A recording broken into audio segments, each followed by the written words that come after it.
लगेच फरक दिसतो दोन्हीचाही. थोडा काळोखीचा प्लॉट दिसतो, थोडासा कलर डाऊन दिसतो प्लॉटचा. आपण इथून तिकडे सोडलेलं आहे ना या गल्लीपासून ना. आपण व्हाईट रूट्स पण चेक केले त्याचे. व्हाईट रूट्सचाही थोडासा हे आहेच. तुम्ही किती एक डोस दिलेला आहे मला. फुल सेटिंगचं तुमचं चांगलं काम झालेलं आहे. आता याच्यात एका इथं खाली इकडे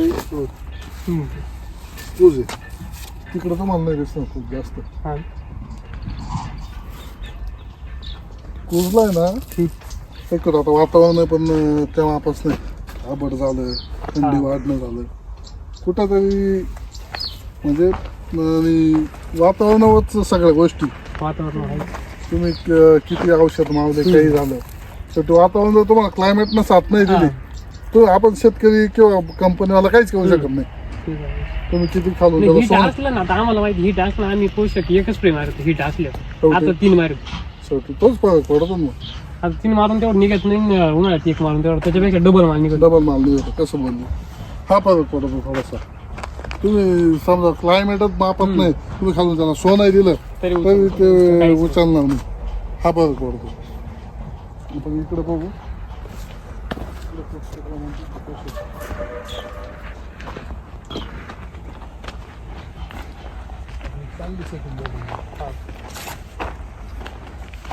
कालच खुडत आलेलं आहे तुमचं. नाही, आज खुलली. आज खुडली. किती निघाले आज? आज 40. काय भाव चालू सध्या? 500. नाशिकच नाही. नाशिक. किती गाडी निघाले आज? 40. चांगलं. काय अडचण. किती प्लॉट आहे आपण? 35 एक एकरला कमी. आपण तुम्हाला एक कॅन दिलेली त्याच्यात तुम्ही त्याचे 2 डोस केले का एक पूर्ण त्याच्यात? नाही, 2 डोस केले. 2 डोस केले. त्याच्यात काय घेतलं तू? 1 किलो गुळ घेतला होता, 1 लिटर ताक घेतलं. कोण त्याचे कसे रिझल्ट? सायझर घेतलं होतं. साईजसाठी 1 लिटर दिलं होतं. त्याचे तुम्हाला रिझल्ट कसं दिसलं? मुळींना चांगलं काम केलं. मुळी निघाली, वाईट मुळी, कळी कुजणे झाली, काळुकी आली. म्हणजे एकंदरीत तुम्हाला चांगला रिझल्ट आला. चांगले. म्हणजे आता मी काही प्लॉट बघितले, साधारण खडक सुक्यानाला मी प्लॉट बघितला. हीच व्हरायटी पॉली हाऊस मध्येच व्हरायटी. इथं झाड राहिलेले आपल्या बरोबरचे ना गावात 10 प्लॉट असतील. बरोबर 10 प्लॉट असतील. अजून आमच्या आडीचे कमीत कमी 15 दिवसाचा प्लॉट आहे. 2 प्लॉट 15 दिवस आपल्या आडीचे. अजून इथं प्लॉट आहे, अजून तारच्या वर निघेलच नाही. म्हणजे आपला 15 दिवस नाही, आपल्या आधीचा 15 दिवस म्हणजे तो प्लॉट इथे लागत आपला. म्हणजे अजून एक 4-5 दिवसात आपण अजून एक डोस दिल्यानंतर ना तुमच्या प्लॉटवरती निवडून जाणार. म्हणजे अजून तुमचा प्लॉट तुम्हाला महिन्याभर प्लॉट चालणार. महिन्याच्या वर 100%. दीड महिन्यापर्यंत तुम्ही 1.5 महिन्यात अजून आपण तुम्हाला 2 ऍप्लिकेशन देऊ. 2 ऍप्लिकेशन दे ना, तुमचा हा प्लॉट ताईच्यावर निघून जाणार आहे. तुमची कूच कमी होऊन जाणार आहे. त्यानंतर तुमचे जे फुलकळी सेटिंग आहे ती सेटिंग व्यवस्थित होणार आहे. कूज नाही होणार. नवीन केळी आहे पण तुमचं नवीन केळी चालूच आहे ना. नवीन केळी चालू आहे. त्या प्लॉट मध्ये नाही, प्लॉट मध्ये चांगला फरक. तिकडे जास्त कूच झाली निम्म्याच्या. 2-3 फळे म्हणजे बऱ्याच पैकी प्रमाण आपल्याला दिसून आलेले. तर आता एका याच्यावर तुम्ही 1, 2, 3 म्हणजे कूच कमी आहे. कूच आहे नाही हा विषय नाही. कूच आहे कमी. तेवढं 100% ती जातोच. किती काय झालं, 1 फ्लॅश जातो. आणि त्यातल्या थंडी हीट मध्ये नाही जात. आजचं क्लायमेट कसं आहे दादा, दुपारचे ऊन लागत. रात्रीचे 4, 4:30, 5 वाजेनंतर तुमचं इतकं थंडी वाढून जाते. हळूहळू ती थंडी राहते 12-1 वाजेपर्यंत एकदम डाऊन होऊन जाते. सोलर प्लेट सारखे जेवढं ऊन तेवढं आवडीच. आणि शेड नेटचं कारण काय आपलं हीट झालं पाहिजे. गरम करतो. ते गरम झालं तर तुमचे कळी असेल किंवा तुमचा जो नवीन फुल आलेला असेल ते पोचतो. जर त्याचा थंडी कंटिन्यू थंडी राहिली त्याचा उपयोगच नाही ना. फेब्रुवारी नंतर आम्ही 10 वाजेनंतर मध्ये घुसूनच देत नाही. एवढं हीट राहत. आता दिवसभर राहत तरी काहीच वाटत नाही. आता असे उभे ना, असं उभं राहू शकतो. आता मी स्वेटर घातलेलं तरी काही वाटत काहीच वाटत नाही. 10-10:30 नंतर यायचं नाही. त्याला मग आपण कुठेतरी आपल्याला त्याचा फरक जाणवतो. पण आता सध्याची परिस्थिती असे, आता जानेवारी महिना चालू आहे, आजची 8 तारीख आहे. तरी म्हणजे असं कुठेतरी थंडीचं प्रमाण आहे ना, एक तर मग खूपच थंडी वाढून जाते किंवा मागे आबट आलं तिला तुमचं थंडीचं प्रमाण कमी झालं. परत आता 1-2 दिवसापासून थंडी वाढली. Stress मध्ये गेल्यासारखं होतं. प्लॉटचं कसं आहे साहेब, रात्रीचाच आहे ना प्लॉट जो आहे ना तो स्लिप मोडला जातो. हा रात्री त्यावेळेस त्याची वाढायची जी आहे ना हा ती जास्त राहते, पण त्यावेळेस जर थंडी असेल अजून याच्यात प्लॉट नाही जात. डिप्रेशन मध्ये निघून जातो. हा फरक पडतो. हा. आपला ब्लॉसम पाहिजे काय करतं, तोच प्लॉट डिप्रेशन मध्ये न जाता तो प्लॉट ऍक्टिव्ह ठेवतो. हा. प्लॉट ऍक्टिव्ह राहणं म्हणजे काय, व्हाईट वूड जर त्याचे जास्त असेल तर प्लॉट तुमचा ऍक्टिव्ह हा, दिसणार. मग. नुसतं काहीतरी हाईवरती दिसतंय बॉल व्यवस्थित आहे, मेन म्हणजे हा, खाली खाली हम्म. सगळ्या गोष्टी तो मुळीनं मुळीवर. उचलणार. हा. तुम्ही खालून लिक्विड सोडलं, खतं आपटे- सोडले, काही आपटे सोडले, करायला मग. आपटे की व्हाईट मुळी काय नाही तुमची. तुम्ही वरतून किती पावडर मारल्या तर कुज होणार आहे. हा फरक आहे. कोणची व्हरायटी लागली? ही जुडसनी. दोन व्हरायटी केलेल्या हा, तुम्ही, दोन प्लॉट जुडसनी केलेले. आणि हाडी आहे. रेटला दोन्ही सारखे असेल ना? हा, चालेल. आणि दोन्हींना पण तुम्ही एकच हे लावलं, ते जे आहे ते हा, तुमच्या ते एकच आहे. एकच. म्हणजे वेगळं असं काही नाही. काहीच नाही.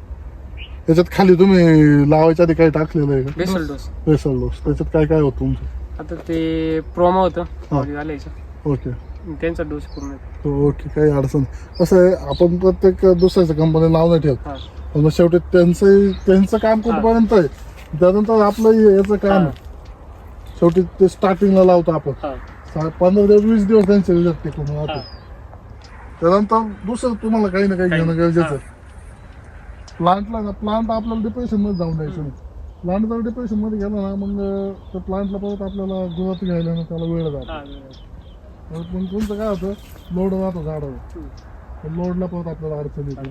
साईजला वगैरे असेल किंवा लांबीला असेल फरक पडून जातो. हा. किती दिवसात प्लॉट झाला आता? आता हा आता 10 तारीख आहे आज तुमची. दोन अडीच महिन्याच पडतात. दोन दोन अडीच दोन महिने. अडीच महिने किती आजपर्यंत किती कुठे झाले तुमचे? आजपर्यंत 2-2.5 महिने म्हणजे हे 30-35 पुढे. 30-35 एका कुठे कुड्याला तुम्हाला प्रमाण वाढत गेलं का कमी झालं, काय वाटलं तुम्हाला? जाळी- त्याला? प्रमाण वाढत गेलं. वाढत गेलं. वाढत गेलं. एक खोड्याला किती जाळी येते? 40-50. 40-50. मग तुम्हाला एक साधारण 8-10 दिवसापासून किंवा पुढ्यापासून तुम्हाला वाटलं असं बाबा कमी झालं का वाढलं काही? नाही काहीच नाही, वाढलं. वाढलेलं हा. नाही, कमी नाही झालं. कमी नाही झालं. म्हणजे आपलं ब्लॉसम पाहिजे पाहिजे. सोडल्यानंतर हा. तुम्हाला कुठेतरी हे झालेलं आहे का बाबा, हा. कमी न होता. पण वाढ- आता काही शेतकऱ्यांचं कसं झालं, शेवटी माती आहे. हा. प्रत्येकाची माती वेगळी राहणार. हा, ते काहींना रिझल्ट 1-2 दिवसात दिसतो, काय ना 6 दिवसात 6 दिसतो, 4 दिवसात दिसतो. काही मातीचं- 10 दिवस जातात तर आता काहीच 15 दिवस जातात, हा. 2 डोस होता 15 दिवस जातात, हा. त्यानंतर ते रिझल्ट दिसतात. पण मग शेवटी मातीचा असेल हा. किंवा तुमची व्हरायटीचा हे असेल पाण्यात दोष पडतो. पाण्यात आहे. पाण्यात. आता तुम्ही समजा काही बोरचं पाणी वापरता, हा, काही pH. विहिरीचं पाणी वापरता, हम्म. पीएच pH मेंटेन करते maintain नाही आपण, सगळ्या गोष्टी खाली दुसरे खाणे गेले का पाण्याचा पीएच बिघडून जातो. बिघडून जातो. मातीतला बॅक्टेरिया तुम्ही ऑर्गॅनिक आहे, आपण परत हे रासायनिक दिलं का? ऑर्गॅनिकचं कसं आहे, मातीतला जो बॅक्टेरिया आहे तुमचा हम्म. तो धरून ठेवतो, हा. आणि रासायनिकनं काय होतं, तो बॅक्टेरिया तुमचा जमिनीचा कमी होत चालतो. त्यामुळे प्लांटलाही प्रॉब्लेम येतो हा. आणि पुढे जमीन ही तुमची प्लांट नापीक म्हणजे होत आता चालते. ऑर्गॅनिक होय ना, हा जर रासायनिक वर टाकला ना, हम्म. हा 10 दिवसात आहे ना कमीत कमी एवढा झाड एवढं लोड आहे ना पूर्ण, हा 700-800 झाडीचा माल आहे. हा पूर्ण काढून दे 10 काढून दिवसात. पण 11व्या दिवशी पासून झाडाच्या डायरेक्ट आहे ना, म्हणजे 100 झाड गेलं ना आज 90, 70, 50 आणि 10 झाड आहे. त्याच्यानंतर त्याच्यावर झाड जात नाही, झाड डायरेक्ट काढून टाकायचं. काढून टाकायचं. म्हणजे पूर्ण ऑर्गॅनिक पूर्ण ऑर्गॅनिक, काहीच केमिकल काहीच नाही केमिकल. आमच्याही कंपनीचा तोच एक आहे की शेतकऱ्यांना का ऑर्गॅनिक कडे वळाले पाहिजे. आणि ऑर्गॅनिक कडे जर तुम्ही गेले तर तुमचं कुठं पिकाचं, आज तुम्ही युरिया वापरताय 10-26 हा. वापरताय, ती जमीन पकडून नाही ठेवत, हा. तो आहे ना सोडून सोडून देते. त्यामुळे कॅन्सरचं प्रमाण असेल तुमच्यात, आज बघतो आपण लहान 2-3 वर्षाच्या मुलांना चष्मा लागलेला. हा. कॅन्सर. आणि पहिले जे लोक होते 90, 100 हा. वर्ष जगायचे, आताचे लोक 60-70 सुद्धा एकदम मुश्किलीने हा. जात आहे. काय आता त्याला कारणच आहे. ये, हा. आणि आपण युरिया वगैरे टाकतो आपल्या विहिरीच्या पाण्यात, नदीच्या पाण्यात येऊन सगळीकडे मिसळतं. हम्म. म्हणजे जमीन आहे ना ती पकडून नाही ठेवत. पकडून नाही ठेवत. तसं आपलं जे बायो ऑर्गॅनिक असेल किंवा आपलं बायोकेमिकल सुद्धा नाही वापरलं पाहिजे. हा. केमिकल नाही ना, म्हणजे आता खाण्यामध्ये इतके, आता आपण द्राक्षे एक्सपोर्ट करतो, हा. एक्सपोर्टिंगला काय आहे, डिटेक्शन काढता हा. एक्सपोर्ट वाले. हा. केमिकल जर यूज झालेला असेल तर तो प्लॉट सही. घेत नाही. येत नाही. आपल्याकडे आपण काय करतो, सगळ्या प्रकारचे केमिकल वापरतो आणि ते आपण खातो हम्म. आणि चांगला माल आपण बाहेर बाहेर पाठवतो. हम्म. हा फरक आहे. शेवटी शेतकऱ्यांना सांगणं एकच की नाही 100% जर खत टाकेल असं तुम्ही 30% असं नाही टाका, हा. पण कमीत कमी 70% तुम्ही ऑर्गॅनिक ऑर्गॅनिक वापरलं पाहिजे. तेव्हा तुम्हाला ठीक आहे रिझल्ट 2 दिवस 4 दिवस 6 दिवस लेट दिसेल, त्याच्यावर काही होत नाही. तर आपलं कसं आहे, रोज दिवसाआड जाऊ पाणी द्यायचं आणि तेव्हा कोंबड कच्चन करायचं, स्लरी ज्यूस करेल, बरोबर जो पण लिक्विड आहे त्यासोबत ते द्यायचं ते बरोबर. द्यायचं. बरोबर. खाली पण जेवढं टाकता येईल ना नाही, खत तुम्ही बोलले स्लरी ना, स्लरी सगळ्यात जबरदस्त स्लरी तुमची काम करते. हा खर्च नाही ना त्याला खर्च एवढा. खर्च नाही. खर्च मापात. आणि म्हणजे 500 रुपये तुमची ना हा 2 महिन्याची स्लरी तयार होत असेल. आता आपण तिकडे मांडले एक एकर वावर, 1 एकरला आता काकडीची तयारी चालू आहे. हम्म, 2 गाड्या ह्या शेणखत, 4 ट्रॅक्टर कोंबड खत बरोबर. टाकायचं काम झालं. म्हणजे हे जे याच्यावर- आहे ना, हा, याच्यावरती त्याच्यावर तुमचे पहिले लोक पहिले पावडर नव्हत्या, तेच ना मग. पहिले शेणखत कोंबड खत रासायनिक खतच लागत नाही, ते जर नव्हते. टाकलं ना गरजच पडत नाही, पडत नाही. काहीच गरज पडत नाही ते जर टाकले. पहिले बी शेती होत होती ना, नाही हा विषय नाही. हा. पहिले बैलांनी शेती हा. व्हायची. आज ट्रॅक्टर, आज समजा आज तुमची जमीन एवढी कडक झालेली आहे, हा. तुम्ही ट्रॅक्टर शिवाय पलटी देऊ शकत पलटी देऊ नाही. शकत नाही. पहिले लोक बैलांनी पलटी व्हायचे, आता नाही ते होत. आता नाही. आता ती जमीन कडक होत चालली तुमची, काय रासायनिकच्या वापरामुळे. हा रासायनिक आता हे जमीन जी पाहिली ना आपण, ह्या जमीन आपल्या पूर्वजांनी केलेली, हे बाबा असतील हा. त्यांचे वडील असतील, त्यावेळेसही पिकवत होते. हा. पण त्यावेळेस औषधं नसतानाही त्यांनी ते पिकं किती काढलेली. हम्म. हा खूप मोठा फरक आहे आजचा जुन्या ह्याच्यात. कुठंतरी असं वाटतं का आपण ठीक आहे औषधं मारतोय, पिके भेटतंय. रासायनिकचं कसं आहे, तुम्ही आत्ता फवारलं तुम्हाला 4 दिवसानं हे दिसणार आहे, हा. 100% तुम्हाला लोट झालेला दिसणार आहे. पीक एकदम तुमचे जिथं 50 झाले नाही तिथे 100 झाले निघाले. 100% निघणार रासायनिक टाकली. पण आणि आपलं बायोचं कसं आहे, जैविकचं तुम्ही आधी 50 निघताय ना, 60 60, निघतील, 70 70 निघतील, मग 100 निघतील, असं होईल. पण त्या गोष्टीमुळं जमिनीला असेल किंवा आपल्या सर्वांना असेल किंवा प्लांटला असेल कुठल्याही प्रकारची हानी हम्म. किंवा प्लांटला कुठल्याही प्रकारचा हे होत नाही, हा. हे महत्वाचं आहे. आपला प्लॉट कोणता आहे सांगा आपल्या शेतकरी मित्रांना, सांगा तुम्ही आपलं ब्लॉसम 5G कसं वापरलं, तुमचं नाव, पत्ता आणि मोबाईल नंबर सांगा. माझं नाव स्मित धनंजय सानप, राहणार ढाकांबे, तालुका दिंडोरी, जिल्हा नाशिक. आपण ब्लॉसम 5G या प्लॉटला वापरलेला आहे. त्यात 1 किलो गुळ, 1 किलो ताक आणि 2.5 लिटर ब्लॉसम 5G कॅन असे 2 डोस असे केले. 2 डोस केलेले होते. त्यामुळे व्हाईट मुळी, बरोबर कळी कुजली नाही, पत्ती काळोखी आली झाडाला, बरोबर. पत्ती एकदम मस्त आहे आणि कळी कुठेच कुजली नाही आणि साईजला पण प्रॉब्लेम आला नाही.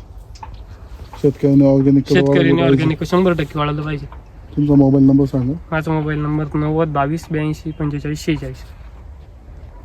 शेतकरी मित्रांनो तुम्ही बघू शकता, आज आपण दादांना जवळजवळ एक 25 दिवस झाले दादा तुम्हाला आपण ऍप्लिकेशन दिलं होतं. दादांनी 5 लिटर मध्ये त्यांच्या निम्म्या प्लॉटला सोडलेलं आहे, निम्म्या प्लॉटला नाही सोडलेलं आहे. तर आपल्याला रिझल्ट जो आहे तो डोळ्याने दिसून येतो. कारण आपण जे आहे आधी आपण शेतकऱ्यांचा विश्वास जिंकायचं काम करतो आणि मग आपण मार्केटमध्ये खूप साऱ्या कंपन्या आहे, पण आपलं काम काय आधी शेतकऱ्यापर्यंत पोहोचून शेतकऱ्याचा विश्वास जिंकणे. आता शेतकरी जर 2 रुपये आपल्याला देतो ना तर त्याच्या मनाला समाधान झालं पाहिजे, रिझल्ट दिसले पाहिजे शेतकऱ्याला. हेच आपल्या कंपनीचं काम आहे. तर खूप भरपूर शेतकरी वापरतात, तुम्ही नक्कीच वापरून बघा. आणि रासायनिक पेक्षा तुम्ही जैविककडे वळा हीच आमची विनंती आहे. धन्यवाद.